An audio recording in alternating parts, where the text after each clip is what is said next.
നീ അറിഞ്ഞ എന്ത്? നമ്മൾ ആകാശ് ഗൾഫിൽ നിന്ന് വന്നു. അവൻ അവിടെ എന്തോ ബിസ്ക്കറ്റ് വെച്ചോടാണ്. ഗോൾഡാ? പിന്നല്ലാതെ കുപ്പിയെല്ലാം ഉണ്ടാ? അതും അവൻ ചോദിച്ചു കുപ്പി വേണോ ബിസ്ക്കറ്റ് വേണോ. ഞാൻ പറഞ്ഞു ബിസ്ക്കറ്റ് മതിയെന്ന്. വൈകിട്ട് വീട്ടിലോട്ട് ചെല്ലാൻ പറഞ്ഞു. അവിടെ യാത്രാന്തൊന്നും കാണിക്കും. കിട്ടുന്നതിൽ പാതി എടുക്കാം. ആകാശേ അളിയ നിങ്ങൾ എത്തിയ?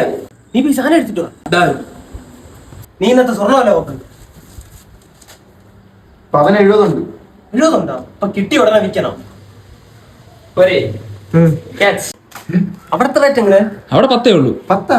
അവിടത്തെ 10, ഇവിടത്തെ 10 ലക്ഷം. ഇത് വെയിറ്റ് കുറവാണല്ലോ. വെയിറ്റ് കുറവാണെങ്കിലും സാധനം ഫസ്റ്റ് ക്ലാസ് ആണ്.